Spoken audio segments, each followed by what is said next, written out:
السلام علیکم ورحمۃ اللہ، میں ہوں شمس تبریز قاسمی اور آپ دیکھ رہے ہیں ملت ٹائمز۔ فرانس جس کا دعویٰ ہے کہ وہ اظہار رائے کی آزادی کا علمبردار ہے، وہ سیکولرزم کا علمبردار ہے، اس فرانس میں مسلمانوں کو مذہبی شعار اپنانے پر، مذہبی شناخت اختیار کرنے سے روکا جاتا ہے، مسلمانوں کو مذہبی شعار پر پابندی عائد کر دی جاتی ہے۔ اور ایسا ہی معاملہ خاتون کے ساتھ آیا تھا جس نے اقوام متحدہ کا دروازہ کھٹکھٹایا اور اقوام متحدہ میں فرانس کو ناکامی کا، شرمندگی کا، ذلت کا سامنا کرنا پڑا ہے۔ اقوام متحدہ نے فرانس کو سخت پھٹکار لگائی ہے اور کہا ہے اظہار رائے کی آزادی، سیکولرزم کا مطلب یہ نہیں ہے کہ کسی بھی شخص کو اس کے مذہبی طور طریقے پر عمل کرنے سے روک دیا جائے یا کسی کو بھی اس کی مرضی کے مطابق زندگی گزارنے سے روک دیا جائے۔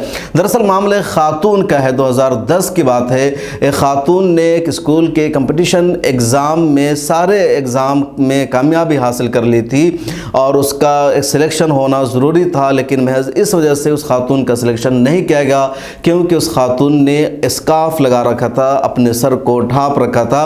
محض اس وجہ سے اس کے سلیکشن کو روک دیا گیا، جبکہ اس نے تمام ایگزام کو، تمام کمپٹیشن کو پاس کر لیا تھا اور اس کو روکنے کی وجہ یہی تھی کہ وہ خاتون اسکارف یوز کر رہی تھی۔ چنانچہ اس خاتون نے اقوام متحدہ کا دروازہ کھٹکھٹایا۔ 2016 میں اس کی شکایت اقوام متحدہ کی ہیومن رائٹس کمیٹی میں پہنچی اور اس خاتون کے نام کو، اس کی شناخت کو ایک طرح سے خفیہ رکھا گیا، ظاہر نہیں کیا گیا۔ اور اب پچھلے سال یعنی مارچ میں ہی اقوام متحدہ نے اس پر فیصلہ کر لیا تھا، لیکن اس فیصلے کا اعلان نہیں کیا گیا تھا۔ کل جنیوا میں اس فیصلے کا اقوام متحدہ نے اعلان کیا اور کہا فرانس نے اس خاتون کو اسکارف باندھنے پر روک لگا کر کے غلط کیا ہے، مذہبی آزادی سے روکنے کی کوشش کی ہے۔ اس کے علاوہ انسانیت کی بھی خلاف ورزی ہے۔ ہر ایک شخص کو، ہر ایک خاتون کو یہ حق حاصل ہے کہ کس طرح اپنی زندگی گزارے۔ فرانس کے فیصلہ کہ وہ خاتون اسکارف پہننے کی وجہ سے سلیکٹ نہیں ہو سکتی ہے غلط تھا۔ فرانس کو انسانی حقوقوں کا خیال کرنے کی ضرورت ہے، فرانس کو اپنے رویے میں تبدیل لانے کی ضرورت ہے۔ یہ فیصلہ سنایا ہے، یہ تبصرہ کیا ہے اقوام متحدہ کی ہیومن رائٹس کمیٹی نے۔ فرانس دنیا کے ان ملکوں میں شامل ہے جہاں مسلمانوں کے حجاب پہننے پر پابندی ہے۔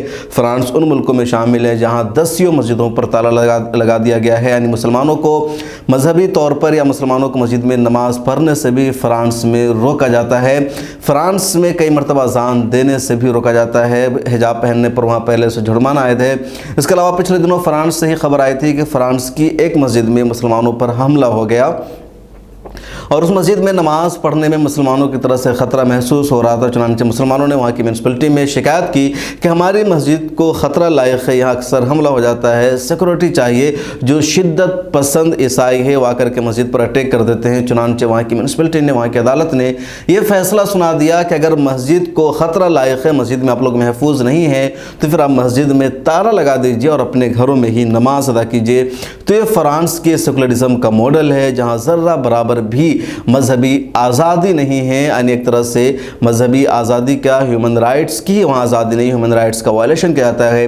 اور اس مرتبہ اقوام متحدہ نے فرانس کو ڈانٹ لگائی ہے، پھٹکار لگایا اور کہا ہے کہ خاتون کو اسکارف باندھنے سے روکنا یا اس بنیاد پر اس کا سلیکشن نہ کرنا صرف مذہبی آزادی کی خلاف ورزی نہیں بلکہ ہیومن رائٹس کی بھی خلاف ورزی ہے۔ لیکن یہ الگ بات ہے کہ اقوام متحدہ کے اس طرح کے تبصرے کا فرانس جیسے ملکوں پر کوئی اثر نہیں پڑتا ہے، لیکن یہ ضرور ہے کہ دنیا کے سامنے پہلی مرتبہ فرانس کی اس طرح کی ذلت ہوئی ہے اور اس کے خلاف ایک تبصرہ آیا ہے، اور اس طرح کے ملکوں کی اخلاقی ذمہ داری بنتی ہے کہ وہ اقوام متحدہ کے اس تبصرہ پر توجہ دے، اپنے رویے میں تبدیلی لائے اور ہیومن رائٹس کے وائلیشن کو روکے۔ اس ویڈیو میں اتنا ہی۔ ملت ٹائمز کو آپ سپورٹ کیجئے، ویڈیو کے لنک میں ڈسکرپشن موجود ہے۔ اس کے علاوہ آپ سے ریکویسٹ ہے کہ ہمارے موبائل ایپ کو بھی آپ ڈاؤن لوڈ کیجئے۔ ملت ٹائمز کو آپ کی ضرورت ہے، ہماری آپ مالی مدد کریں۔